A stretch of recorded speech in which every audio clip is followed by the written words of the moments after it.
Welcome everybody to another awesome episode of Wine, Hops, and Road Stops on location here at the Beer Stop. My co-host Alan. Alan, how are you doing today? I'm doing great. Lots of beers to try, so it's always a good time. Yeah, what we got going on today? Well, we're going to do something a little bit different today. We've been going through different styles and things, but today we're going to kind of go through what is the difference between a good beer stop and a great beer stop. And we're going to show you beers that kind of make the difference between the beer store you should be at versus maybe the beer store you are at. So we're going to look at rare and limited beers and stuff that only you got. Correct, yeah. This is stuff that you go into 100 different stores in Pennsylvania, I'll probably be the only one with them. Before we go any further, let's check out some beer news. Scientists have brewed a hoppy tasting beer without the hops. Lots of craft beer enthusiasts have a thing for hops, like me, but hop flowers are expensive, so to get around this, scientists have figured out a way to brew hoppy beer without the hop plants. So they took brewer's yeast, added a hoppy stretch of DNA. Once the beer was brewed, these crazy scientists conducted a blind taste test, and the new beer got hoppier ratings than a non-hopped American ale. I tend to kind of want to know what's in things that I drink. I mean, this is, I guess, the opposite of organic. Did they have nothing else to do? Scientists are working hard on this and God knows what else. Next up, glitter beer is apparently a thing now. Breweries across the country are now adding edible, or should I say drinkable, glitter to their beer. This trend comes not too long after glitter cappuccinos made their rounds on social media. Breweries and brew pubs in several states have now started serving glitter beers. I think we're going to be safe in the Hazleton area that glitter beers won't be coming here. You don't think so? No, that's kind of like a little hipster thing with guys with the hats on sideways. All right, okay. I don't know if I want to drink glitter beer. Yeah. What does it do? If it's non-alcoholic, maybe my 10-year-old would like it. Yeah, maybe my 11-year-old will like it. But she's not allowed to drink until she's at least 21. Well, that's why if it's non-alcoholic. And they're not dating until they're at least 30. Well, we're going to take a very short break here on Wine, Hops, and Road Stops. Don't go away. We'll be back with some taste testing of some beers that can probably only get right here. Some rare, some limited beers, and some really good stuff.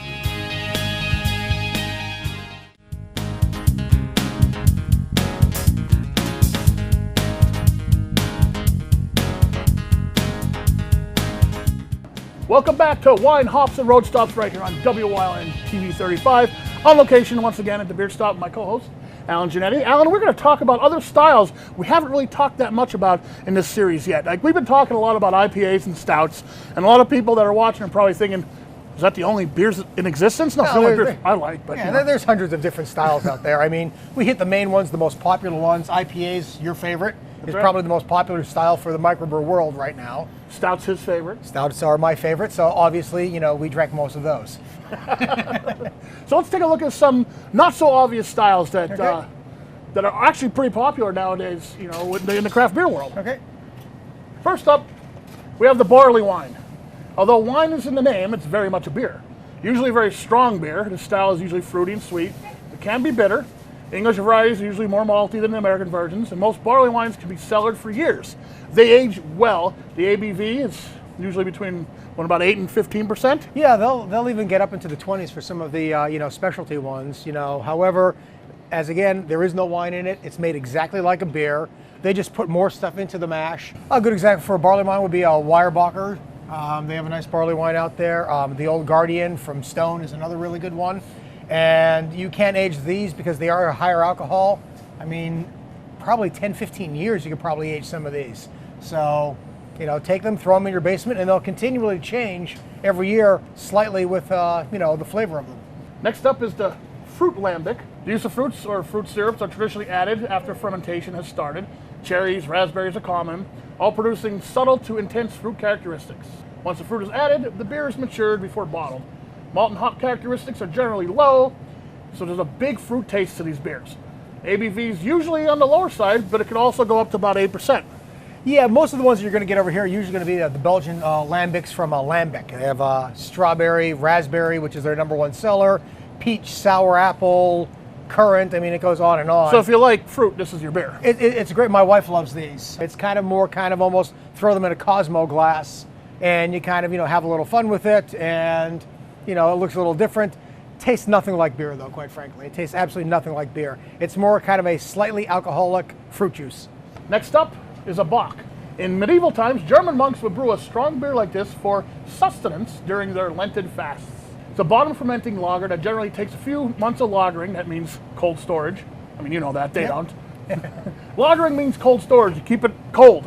Bock beers in general are stronger than your typical lager, with way more malt character, and they're mostly only lightly hopped. There's not a lot of hop taste to a Bock beer.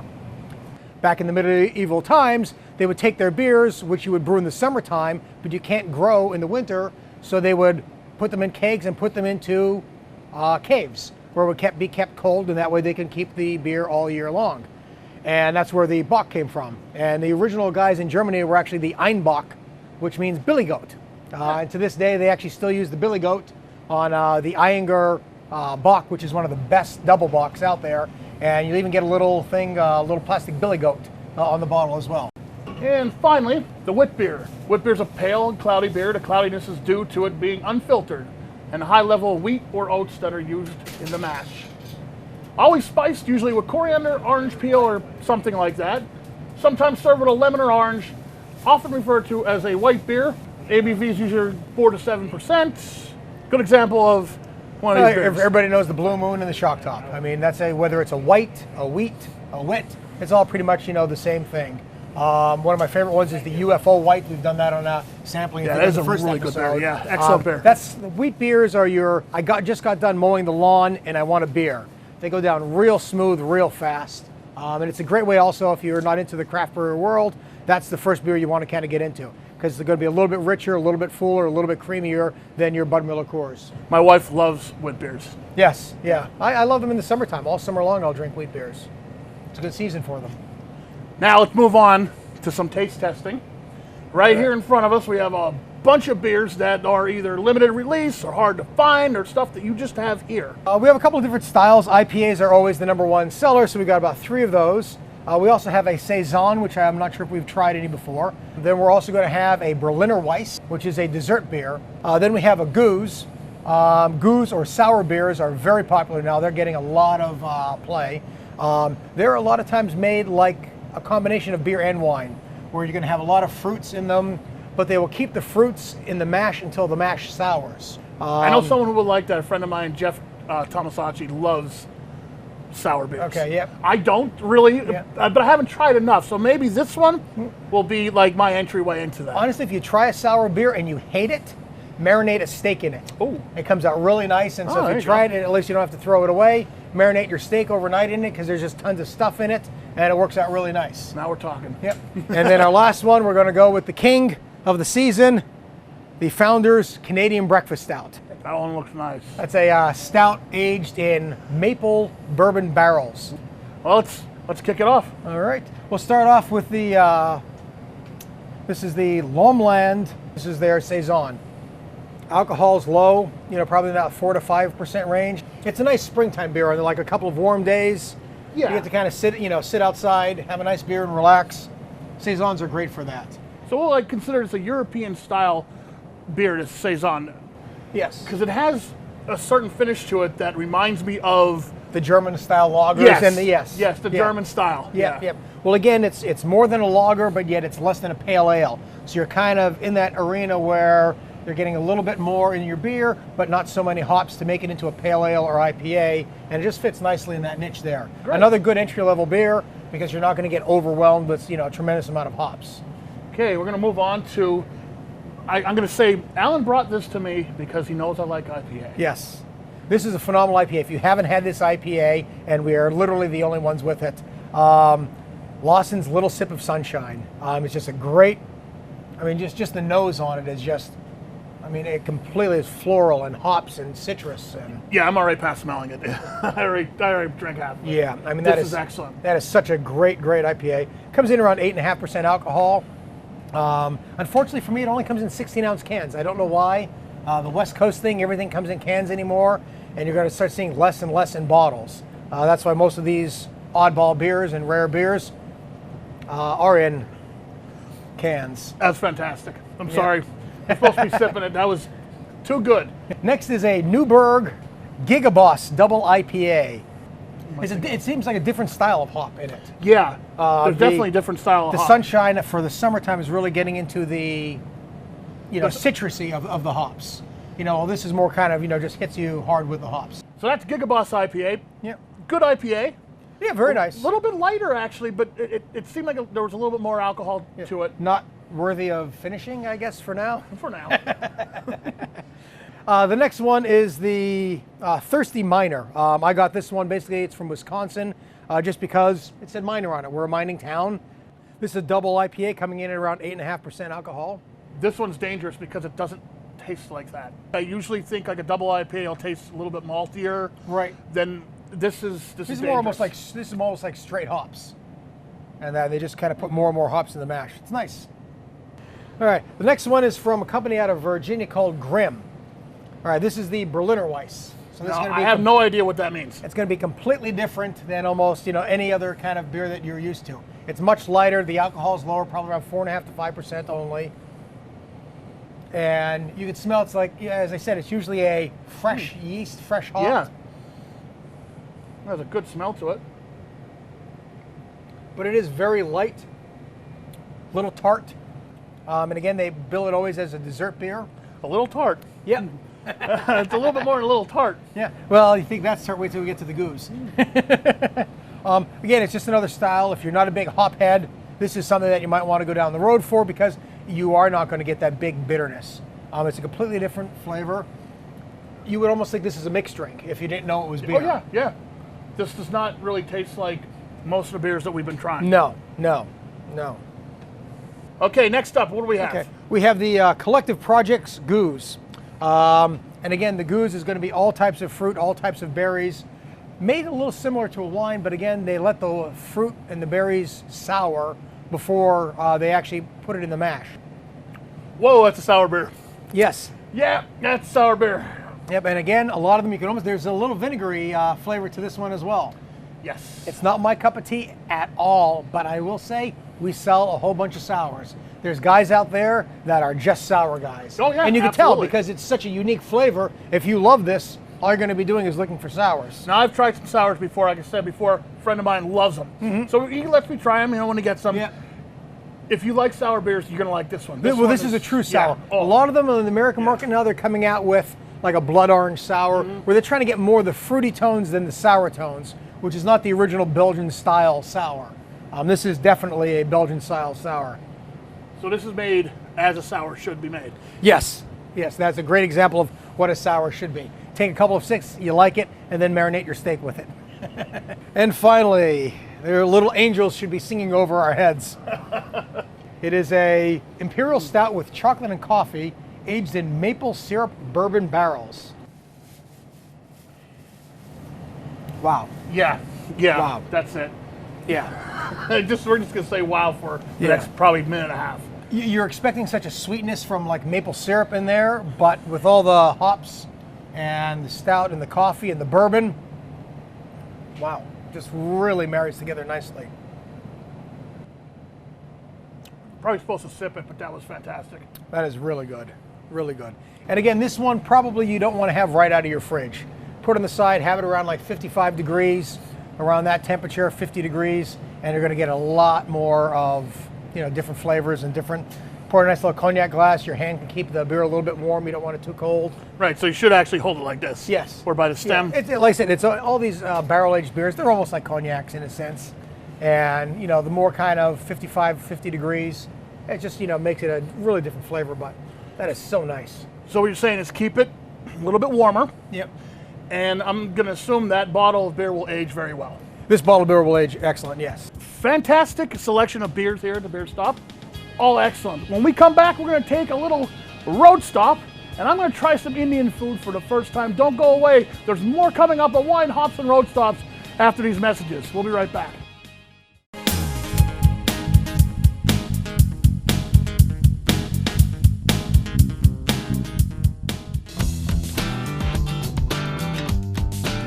Today's road stop is Let's Eat Flavors of India in Wilkes-Barre. A visit to this cozy little restaurant will be my first experience with Indian food. So I sat down with owner and operator Kavita Syed to educate me about this cuisine. Most people actually have a misconception that Indian food is spicy. Spicy in India is flavors put together from spices like cumin, ginger garlic, cardamom, clove. That's what spices up. And if you like it like hot spicy, then we have the Indian chili, which we could add to the meal. My first timers, I have to like convince them that, you know, it's not spicy. I relate it to American food, like the chicken tikka masala is like a creamy sauce made with onion, tomato, yogurt.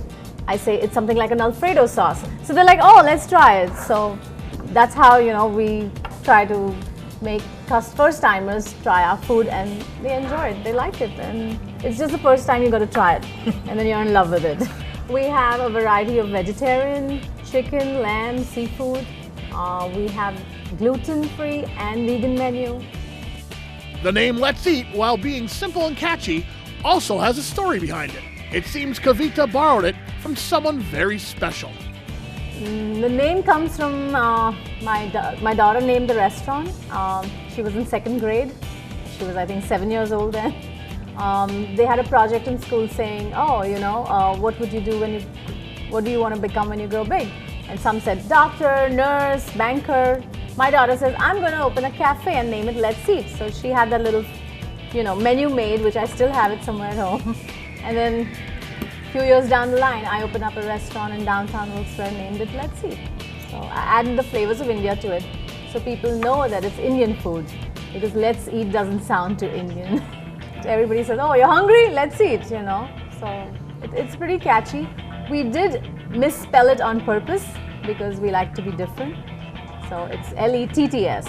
Kavita's passion for food is obvious, and her love of food has been there forever. So when her family moved to northeastern Pennsylvania and saw there was a lack of restaurants serving great Indian food, she knew this was her chance. When we moved to northeast PA from New Jersey, there was no Indian food. I crave for my food. End of the day, I need one meal of Indian food, and I'm like, okay, I ate today, you know. I thought, like, if I want to do something in food, because people don't know Indian food around here. They did not know years ago. I used to originally live in Drums, and when I used to go to the PTA meeting and we did potluck parties, I would get Indian food. And most of the moms would be like, how do you make this? What is this? But when they tried it, they liked it. So that got into my mind that if I ever do something, what would be regarding food, to introduce Indian food to people who never tried it. Recipes, they all are from India. I learned cooking from my sister-in-law, my husband's younger sister. She's no more now, she passed away at a young age. But she taught me cooking. When I got married and came into, you know, I'm the only child, spoiled, pampered, rotten. Never lifted a glass of water in my house, but I love to eat. And my sister-in-law said, you should know how to cook, you know, it's fun. And she literally taught me how to cook. And here I am, you know, being a great cook, I think, because my husband says, you cook well. Getting a compliment from your husband must be something, right? So if she could pick one dish to introduce people to the wonders of Indian food, what would it be? Shrimp vindaloo with chili garlic naan. That's my favorite because I like spicy. It's a tomato base with potatoes and shrimp, and it has a chili garlic paste. And even the naan bread I like. It has chili, garlic, cilantro on it, which is baked in a pot-belly clay oven, which is on like 800 degrees on charcoal, and we grill it. Not only does Let's Eat serve terrific food, they also host all kinds of events at the restaurant. We do events on Fridays mostly. Weekends, normally people want to, you know, wind down, come in, relax. We're a BYOB, so you are free to bring your bottle and chill out. So we added jazz music. We have Anthony who comes in and plays. He's been playing with me for 2 years. For live music night, we have Jamie and his, it's called Tribal Waves is his group. So they come in and play flutes and tabla, guitar, violin. It's a fusion, it's really nice. And I also introduced henna night because like little kids or ladies who don't like to put tattoo, it's like a temporary herbal organic paste which they do design on the hand. And you know, you have a tattoo. So we have little kids, it's kid friendly too. We have a lot of kids, a lot of moms who bring in their little ones, eat and then have henna night. I love people, I'm a people's person, and my husband's very introvert. He likes to be away, but he has supported me, he has invested in this dream that we had, and here I am. You know, I need to talk to people. I love people, I need to really, you know, and I meet so many different kind of people who have different views, who talk about different foods, about different cultures, about places they've traveled. All my customers in 5 years, it's like a family they've become because they're regular, they support my business, and they come in with something new every time. So it's good. And during the week, if you want to sample a little bit of everything, there's always the lunch buffet. Lunch buffet is $11.50. You could come in and eat, or you could take it to go. I'm the only restaurant I think who allows a lunch buffet to go. We give you a box, you can fill up as much as you want, and we give you the free bread that comes with it. We have a lot of college students. We have King's College, Wilkes University here. We have Geisinger offices, other offices. They come in, lunch break, run out, and it's good. So, and we don't weigh the box, so you can really fill up as much as you want. Okay, so right now we're going to take advantage of the lunch buffet because it's still lunchtime, and I like to eat. And as soon as I'm done here, Joe's going to get out from behind that camera and come join me. First time I'm trying Indian food is right now. This is really good. And that plate of several items from the lunch buffet was pretty much all it took. I can say I am now a lover of Indian food. We're open Monday through Saturday, and it's 11 o'clock till 9 o'clock. Friday, Saturday till 10 o'clock we're open. We do catering, we do private parties, people book my place on a Sunday, so we do the buffet, whatever they pick what they want. We're located in downtown Wilkes-Barre, 78 South Main Street, with the intersection of East Northampton. We offer free parking. You can park in the public parking, and we validate those tickets, so you don't have to pay for parking. We give discounts to senior citizens, for students, for YMCA members, for college students, and for people in uniform who come in, they get discounts. So please come in and try my food if you haven't yet. Let's eat flavors of India. We promise you'll have a great experience. And that is this episode's Road Stop.